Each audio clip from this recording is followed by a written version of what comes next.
Fala, povo de Deus! Hoje eu tenho um assunto a tratar contigo um pouquinho mais pesado, sabe? Eu quero falar um pouquinho sobre a igreja dentro da igreja. Ou seja, que tipo de igreja nós, durante muito tempo, fomos dentro do templo em si. Porque, na verdade, aquilo que chamamos de igreja é só um templo, mas que tipo de comportamento você tem tido dentro da igreja? Você tem sido igreja dentro da igreja? Ou simplesmente tem sido movimentos farisaicos? Bem, vamos um pouquinho mais além. Né? O que são os fariseus? Os fariseus eram um grupo que foi proclamado 2 séculos antes de Cristo para combater as ideias dos saduceus, ou seja, era quase um grupo político dentro da igreja, um grupo político eclesiástico, vamos botar assim, né? E as ideias do farisaísmo eram muito parecido com a igreja, sabe? O fariseu, quando Jesus ele chegou, ele identificou algumas coisas com Jesus. Até porque, lá em Lucas 7, quando Lucas começa a narrar que um fariseu insistiu para que Jesus fosse jantar em sua casa, né? Fosse comer na sua mesa, ali já havia uma curiosidade farisaica, né? Aquele homem, Jesus, ele pregava o evangelho e ele pregava o Pentateuco, ele falava sobre as promessas, falava sobre Moisés, e o fariseu, ele também pregava a leitura mosaica, então alguma coisa já identificava e surgia uma curiosidade. Os fariseus, eles defendiam, ao contrário dos saduceus, eles defendiam a ressurreição, e Jesus falava sobre ressurreição. E apesar de Jesus muitas das vezes bater com palavras no farisaísmo, surgiu uma curiosidade: realmente esse cara aí, ele é o mestre? Então, os fariseus começam a querer pegar Jesus em alguma coisa para entender realmente quem era Jesus e que conhecimento é esse que viria. Então a palavra lá em Lucas diz que aquele fariseu chamou Jesus para estar em sua casa. Isso era uma honra, sabe? Jesus então resolveu ir até lá. Mas por que Jesus foi? Por que Jesus aceitou sentar à mesa do fariseu? Bem, a palavra do Senhor diz que ele sentava com os pecadores, né? Ele falava com as prostitutas, ele falava com os rejeitados. Por que ele não sentaria à mesa do fariseu? Era até uma oportunidade dele estar em meio aos pecadores para lançar a palavra, era um momento de ensinamento. Então Jesus vai até aquela casa do fariseu. Sabe, o fariseu sempre observando a Jesus. A intenção farisaica era essa, era observar quem é ele, quem é esse cara. Então Jesus vai e entra na sua casa, senta à sua mesa, e Lucas narra que chegou uma mulher pecadora.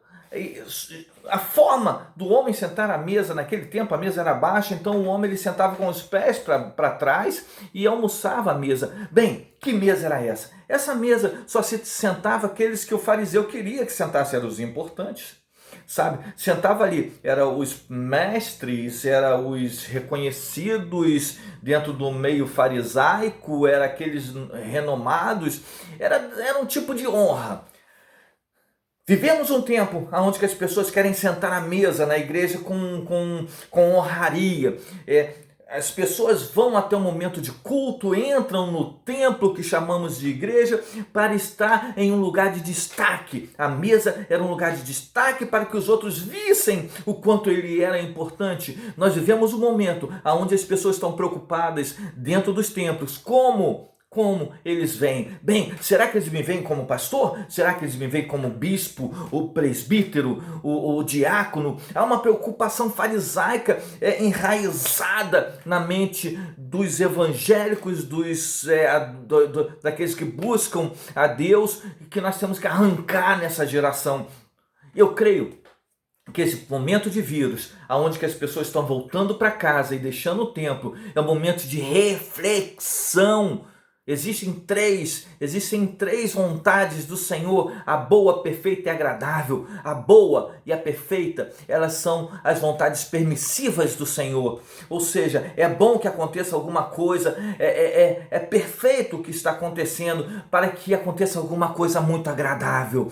Agradável a Deus é a vontade plena. Para chegar à vontade plena, tem que primeiro passar pela permissiva. Eu creio que esse momento que estamos passando é um momento de vontade permissiva do Senhor, para que a igreja retome o caminho, volte para casa e comece a pensar, quando voltar para a igreja, o que vai ser, como vai ser. Bem, tem que ser tudo diferente. Nós não temos que pensar nos melhores lugares, nós não temos que pensar nas melhores posições, nós temos que pensar como aquela mulher pecadora, sabe? Os fariseus, a palavra mais próxima de farisaísmo, de fariseu, é separados. Parece até santos, né? Santos, né? É uma ordenança de Deus de nos tornar santos, mas santos separados do pecado. Os fariseus não, eles se separavam do povo porque se sentiam em uma elevação muito digna, quando na verdade nós temos que entender o quanto indignos somos. E aquela mulher, ela era uma pecadora, ela sabia o quanto indigna ela era. Sabe, Lucas diz que entrou uma mulher pecadora. Aquela mulher entrou e foi até Jesus e começou a quebrar um vaso de alabastro e começa a ungir os pés de Jesus e começa a chorar. Chorar, isso é culto. Chorar aos pés de Jesus, lavava os pés dele com lágrima e enxugava com os seus cabelos. E o farisaísmo é isso, é quando você começa a observar e tentar julgar segundo uma observação. Opa, vivemos um tempo assim, onde que muitos vão à igreja para julgar. O irmão ali, ele não tomou a ceia, ele está em pecado. Aquele tomou a ceia, não deveria ter tomado, porque afinal de contas, ele pecou. E começamos a entrar no culto de uma forma onde que somos julgadores. Isso é farisaísmo dentro das igrejas, sabe? Comportamos-nos não como igreja, mas como fariseus. Tem que acabar. Aproveita esse momento para repensar nisso. Aproveita esse instante para, quando voltar à igreja, voltar de forma diferente. Aquele fariseu, ele olha e diz assim: se realmente esse cidadão aí, esse camarada fosse o profeta, ele saberia quem é que está sentado, quem está ungindo ali os pés. Quem é essa mulher? Essa mulher é uma pecadora. E esse homem aí se dizendo profeta, deixa essa mulher ungir os seus pés? Não deixava nem tocar, sabe? Esse é o pensamento do fariseu, é aquele que entra e olha e diz: aquele ali não poderia estar tocando, aquele ali não poderia estar pregando, olha, aquele não poderia estar orando. Que irmão é aquele que está ali impondo as mãos e orando, sabe? Isso é farisaísmo. Aquela mulher, quando entrou, ela entrou sabendo o seu posicionamento. Aquela mulher representa a igreja do Senhor, sabe? Somos pecadores, sim. Sabe? Muitos dizem que era a Maria Madalena. Não era. Não era Maria Madalena, diz simplesmente que era uma pecadora. Os outros já não é a Maria, irmã do Lázaro. Não, Maria, irmã do Lázaro, foi lá em João, sabe? João, que diz que estava na casa de Lázaro, e então entra Maria, irmã de Marta. Aquela foi uma outra situação. Ali não, ali era uma mulher pecadora. A Bíblia só identifica como pecadora. Qual é o pecado? Não sei. Era uma pecadora. Qual é o meu pecado? Qual é o seu pecado? Não interessa para Jesus. O que interessa é que somos pecadores e a nossa forma de entrar é uma forma especial. Porque vamos pensar agora nessa mulher. Eu não sei qual era o pecado dessa mulher, mas ela tinha algo valioso na mão, porque apenas o vaso já é de grande valor. Sabe, aquele vaso era de um valor imensurável, porque era um vaso parecido até com essa que a Maria, irmã de Marta, carregava, e todos criticavam porque era de muito valor, era melhor que tivesse vendido e dado aos pobres. Era um vaso, né, com um unguento que é muito caro. Você imagina, se o vaso é caro, né, o que conteúdo carregava, qual o valor do conteúdo? E aquela mulher, ela saiu desesperada porque sabia que Jesus estava na casa do fariseu. Talvez alguém olhou e disse assim: aonde você vai com esse vaso caro? Ela disse: eu vou até Jesus. E talvez alguém tenha dito: você é louca, ele está lá na casa do fariseu. Eu não quero saber, eu preciso chegar a Jesus. Sabe, o culto ele tem que ser dessa forma. Eu não quero saber de mais nada. Eu vou lá porque Jesus está lá. Eu vou na casa daquele fariseu porque Jesus está lá. Eu não tenho que pensar mais em nada. Eu tenho que pensar que eu tenho que cultuar Jesus. Jesus está lá. Eu tenho que entregar algo valioso a Jesus. Eu preciso entregar a minha adoração. E isso é o que vale para Jesus, uma adoração real, verdadeira. Então aquela mulher sai com aquilo de valor na mão. Dá para imaginar uma pecadora com alguma coisa de valor na mão? Hã? Dá para imaginar isso?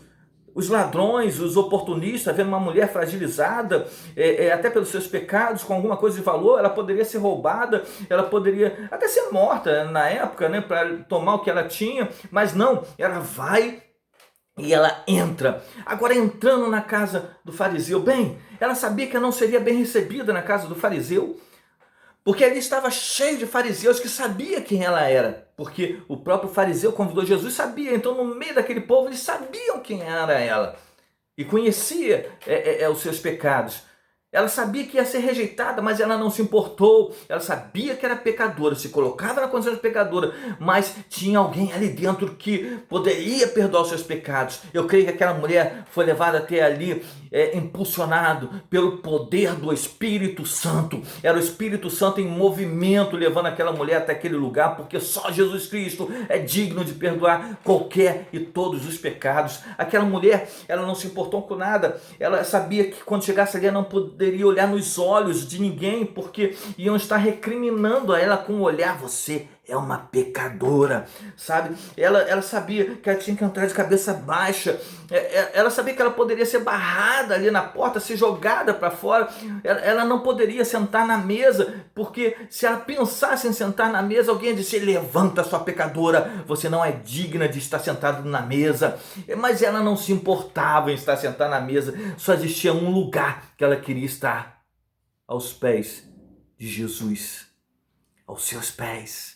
Senhor Jesus, é onde eu quero estar, sabe? A igreja tem que buscar estar aos pés de Jesus. Esquece nomenclatura, esquece posicionamentos eclesiásticos, esquece o olhar humano.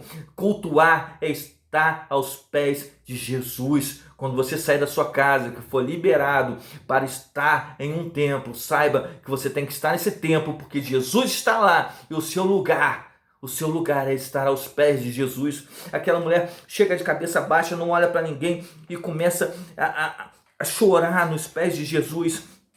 Lavar os seus pés, enxugar com o cabelo, quebra o que tem de precioso, joga ali. Mas sabe, a melhor adoração, aquela que flui do interior. Ela entregou tudo que ela tinha de valor. Eu não estou falando de coisas físicas, porque aquela mulher descobriu que as coisas físicas eram muito pouco. Sabe, tudo que ela tinha de valores materiais ela derramou, mas ainda era pouco. Ela descobriu que o melhor é o que fluía do interior, era a adoração. Então fluía do seu interior e ela começava a jorrar águas, lágrimas sobre os pés de Jesus. E o cabelo era honra, ela não se importava com a honra, ela pegava seu cabelo e secava os pés de Jesus. Até então que aquele fariseu apenas pensou: se ele soubesse que essa mulher é uma pecadora, não deixava tocar. Jesus olha para ele e diz: homem, eu entrei nessa casa, você não me lavou os pés. E essa mulher lava com lágrimas. Você não secou, ela seca com os cabelos. Sabe, você não me beijou. Isso tudo era um costume da época. E essa mulher não cessa de beijar os meus pés. Você não ungiu minha cabeça e ela unge os meus pés. Sabe, quem é você? Quem é você no momento de culto? É um fariseu sentado em um templo? Ou é um pecador apaixonado por Jesus que chora aos seus pés? Eu sou um pecador e preciso muito estar aos pés de Jesus. Eu preciso chorar aos pés. Não me importa quem esteja olhando, não me importa quem esteja me julgando. O que eu preciso é chorar. E a minha honra, ou seja, os cabelos, a minha honra não serve para nada, a não ser para depositar aos pés de Jesus. Olha, se você quer estar aos pés de Jesus, se você realmente é uma igreja do Senhor, me ajuda a pregar o verdadeiro evangelho. Essa é a vontade do Senhor. Compartilha esse vídeo, dá um like, fala alguma coisa e proclama o evangelho compartilhando. Inscreva-se lá, tá ok? Se você quer realmente pregar o evangelho, vamos pregar junto. Compartilha. Sabe por quê? Porque quando eu prego, você prega. E nós somos um, nós somos juntos.